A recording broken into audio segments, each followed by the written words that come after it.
29장 30장은 이제 예루살렘 이스라엘의 징계와 심판의 내용을 다루고 있으며, 나아가서 또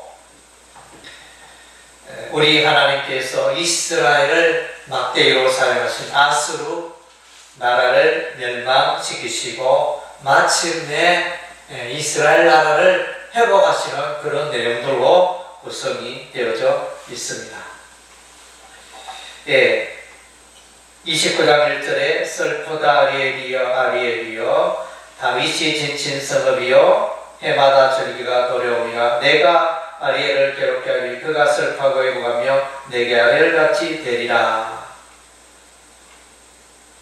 그래서 이제 여기서 아리엘이 무엇인가, 여기서 이제 여러 가지 해석이 있는데, 여기서 이제 아리엘은 이스라엘을 다르게 표현하는 말입니다. 다르게 표현하면 이제 예루살렘 성읍을 다르게 표현하는 내용이 되어집니다. 아리엘은 뭐냐? 하나님의 제단, 하나님의 제단 혹은 하나님의 번제단, 이렇게 해석할 수 있습니다. 그래서 예루살렘은 하나님의 성전이 있는 곳이죠. 하나님을 예비하는 곳입니다. 그래서 하나님의 번제단으로 예루살렘을 이렇게 표현해 주고 있습니다.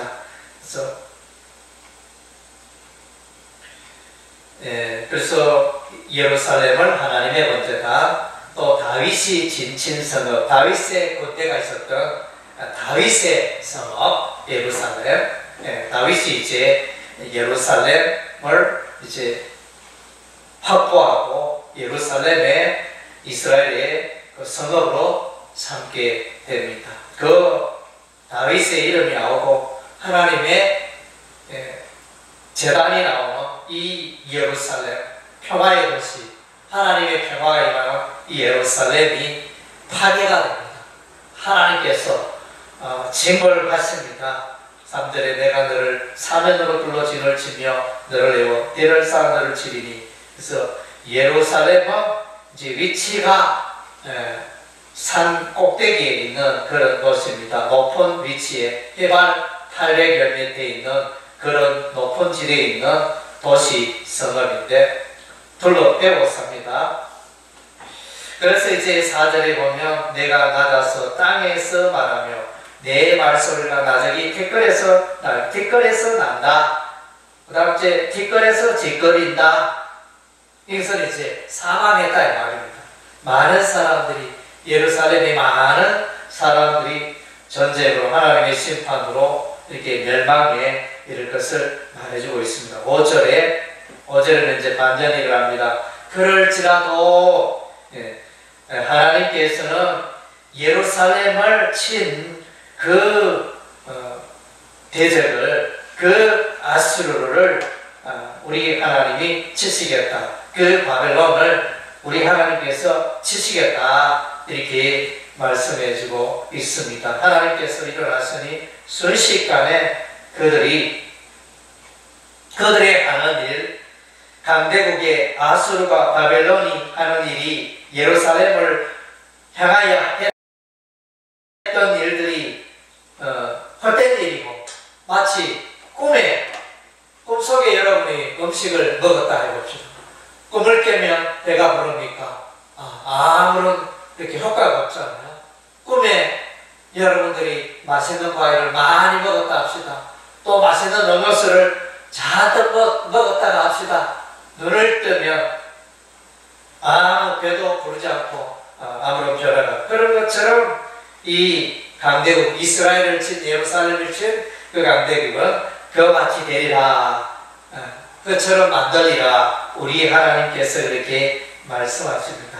그런데 이제 여기 보니까 또 이제 이 예루살렘이 심판을 받고 이렇게 멸망당하는 이유는 하나님의 말씀을 멀리했기 때문에 하나님의 심판이 임합니다. 선지자들이 때처럼 보면 예루살렘이 멸망을 저물면 왕도 타락하고 제사장도 타락하고 선지자도 타락하고 하나님의 계시를 받지 못하고 그렇게 살아가는 모습들이 보여집니다. 그래서 오늘 보니까 10절에 하나님의 영이 임하여 선지자들의 선견자들의 눈이 감겨지고 성경을 해석하지 못하고 하나님의 계시를 받지 못하고 이런 내용들이 나타납니다. 그래서 여호와께서 깊이 잠들게 하는 영을 너에게 부어주사. 그래서 그가 선지자들과 너희의 지도자 선견자들을 덮으셨습니다. 그들의 눈을 지혜를 가리셨습니다. 그래서 이제 하나님의 계시의 말씀을 제대로 해석할 자가 없다. 그리고 또 이제 그들의 특징은 선지자와 이 제사장의 특징은 하나님을 가르치되 진실되게 하나님의 그 계시와 뜻을 가르치기보다는 사람의 계명으로 자신의 마음과 자신의 경험과 사람의 윤리로 그렇게 가르침으로 하나님과는 멀어집니다. 종교적인 예배와 종교적인 생활은 있지만 들여다보니 하나님은 없고 들여다보니 하나님과 무관하고 들여다보니 하나님의 마음을 아프게 하는 그런 이제 일상들이었다는 것입니다.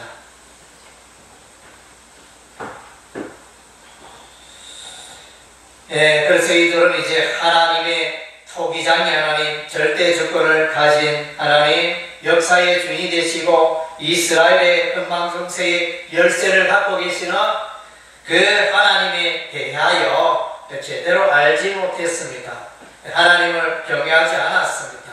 친족들의 너희의 배역함이 심하도다. 토기 장이를 어찌 진흙같이 여기겠느냐? 지연받은 물건 어찌 자기를 지은 얘기에 대하여 이르기를 그가 나를 짓지 않은. 정말로 폐역하고 그래서 자녀가 부모에게 대항하는 그런 이제 아주 악한 이런 이제 이스라엘의 모습을 말씀해 주고 있습니다. 그러나 하나님은 근본 사랑의 하나님입니다. 그래서 이제 다시 예루살렘의 이스라엘의 가나안 땅에 복을 내리십니다. 17절에 오래지 아니하여 레바논이 기름진 밭으로 변하지 아니하겠으며 기름진 밭이 숲으로 여겨지지 아니하겠느냐. 그날에 못 듣는 사람이 책의 말을 들을 것이며 어둡고 깜깜한 데서 맹인의 눈이 볼 것이며 겸손한 자에게 여호와로 말미암아 기쁨이 다하겠고 사람 중 가난한 자가 이스라엘의 거룩한 이로 말미암아 즐거워하겠다. 다시 이제 회복되는 역사를 보여주고 있습니다. 그렇게 된 이유는 하나님께서 강한 자 아수르 바벨론을 치셨습니다. 20절 21절에 이는 강포한 자가 성을 띄었으며 오만한 자가 그쳤으며 자기 길을 엿보는 자가 다 끊어졌습니다. 이렇게 말합니다. 그래서 이제 하나님의 이 역사를 말미암아 그래서 29장과 30장에 보면 주로 하나님의 맹칭은 이스라엘의 거룩하시니 이렇게 하나님은 거룩한 하나님으로 이렇게 나타나 있습니다.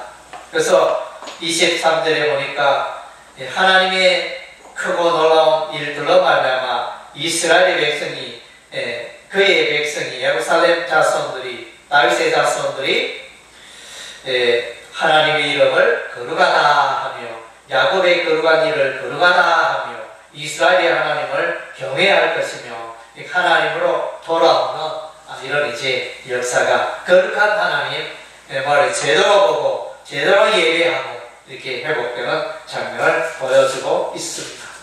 그리고 이제 30장으로 들어가며 그러니까 29장에 예루살렘과 이스라엘의 잘못은 하나님의 말씀 가운데 깨우지 못했다는 것입니다.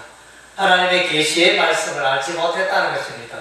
하나님의 말씀을 소홀히 하고 멀리 던져버리고 그렇게 살아간 그 죄로 심판을 받습니다. 이제 30장에서는 이스라엘의 잘못이 뭐냐면 30장의 이스라엘의 잘못은 이제 여호와 하나님을 의지하지 않고 이스라엘의 환난의 날에 여호와의 이름을 부르지 않고 기도하지 않고 묻지 아니하고 애굽 나라 강대국 애굽 나라에 가서 도움을 요청하고 인본주의, 세속주의, 인간의 만물을 동원하여 문제를 이스라엘 혼란을 해결하고자 했습니다. 결과적으로 어떻게 되었습니까? 애굽이 아수르를 물리쳤습니까? 애굽이 힘이 되어 이스라엘에게 도움되었습니까? 그러하지는 못했습니다.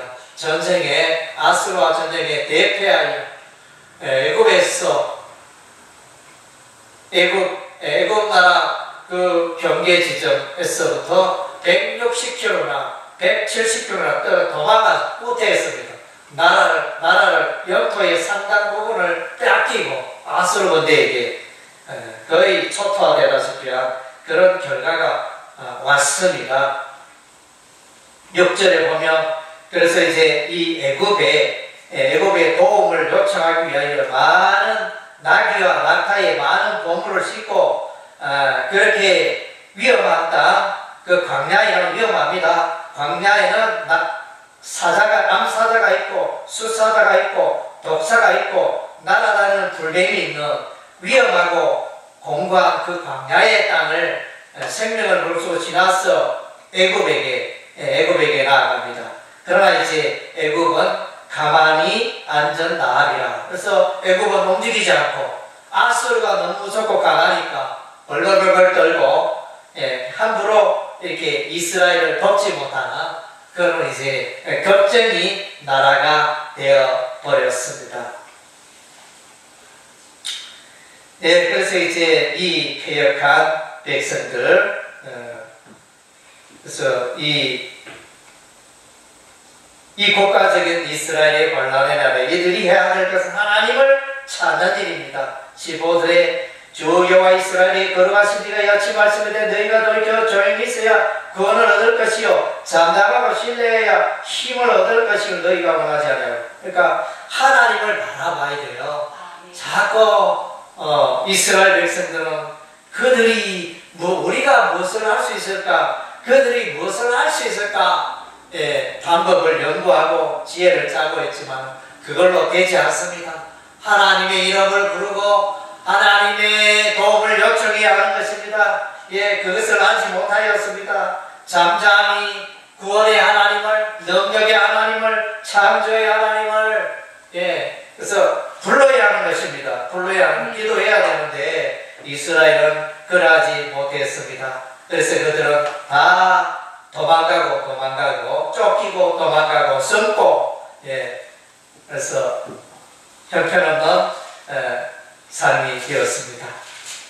18절에 그러나 여호와께서 기다리시나니 이는 너희에게 은혜를 베풀려 하시며 이루어하시리니 이는 너희를 긍휼히 여기려 하시니라. 대저 여호와는 정의의 하나님이시라. 그를 기다리는 자보다 복이 있도다. 하나님을, 여호와 하나님을 기다리시기 바랍니다.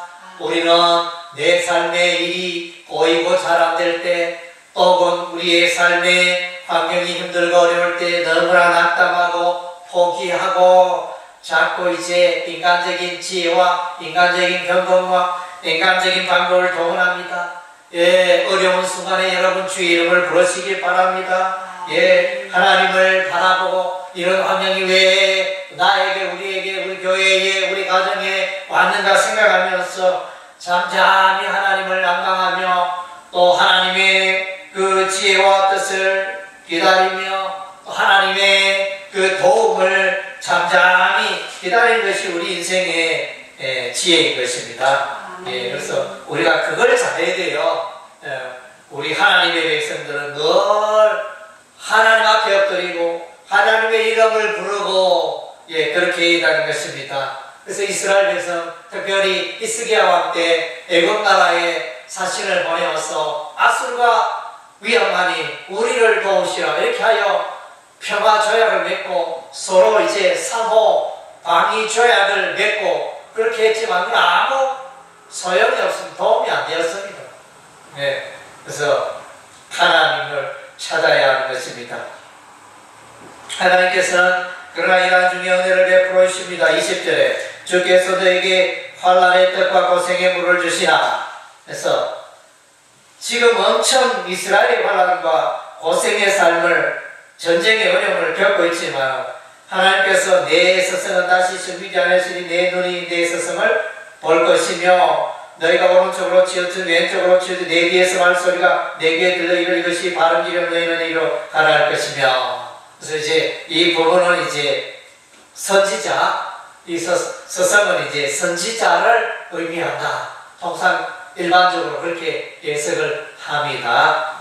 그래서 이제 선지자의 그 지혜가 열리고 하나님의 계시가 임하여 이제 아까 조금 전에 보면 29장에 보면 선지자와 선견자가 그 눈이 멀어가지고 하나님의 계시를 알지 못하고 그랬는데 하나님께서 다시 그의 영을 선지자와 선견을 부어주심으로 이스라엘에게 하나님을 말하고 하나님의 뜻과 계시를 드러내고 인도하는 이런 이제 서성의 역할을 한다.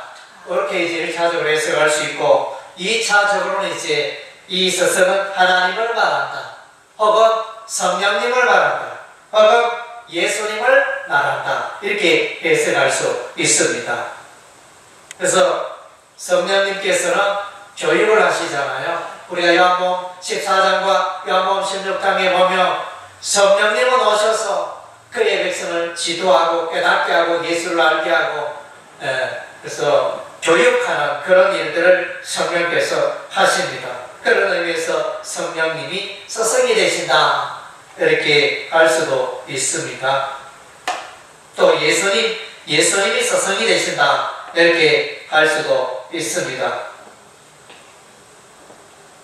그래서 이제 이들의 삶이 우상을 번져버리고 우상을 신뢰하지 않고 하나님만을 예배하는 하나님의 말씀 따라 하나님의 말소리 하나님의 계시와 뜻을 따라 살아가는 이런 이제 삶을 살게 된다는 것입니다. 그래서 다시 평화가 임합니다. 전쟁의 땅에 이제 다시 시냇물이 흐르고 다시 채소와 곡식이 자라고 다시 그 황폐한 땅에 우리 하나님이 비를 내려주시고 곡식이 풍성하며 땅이 기름지게 하고 목장에서 양떼가 번성하게 하는 이런 일들을 하나님께서 다하여 주시는 것입니다. 그래서 햇빛처럼 찬란한 광명의 날이었습니다.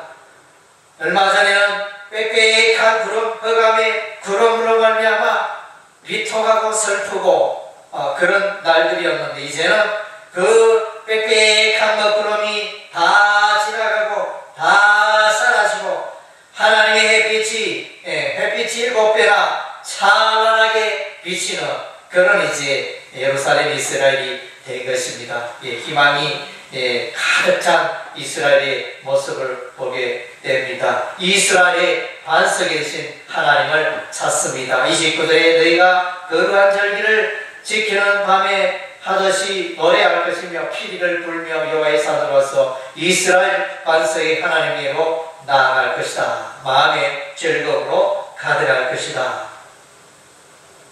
그래서 31절에 여호와의 목소리에 아수르가 낙담할 것이며 주께서는 막대기로 아수르를 치실 것입니다. 32절에 여호와께서 예정하신 몽둥이 바벨론 나라를 통하여 아수르 위에 칠 때마다 서구를 치며 수금을 탈 것이며 그는 전쟁 때 팔을 들어 그들을 치시리라. 그들은 마침내 지옥불에 던져집니다. 멸망의 무덤 속으로 들어가게 되어집니다. 33절에 대저 도배선님이 세워졌고 또 왕을 위하여 예비된 것이라.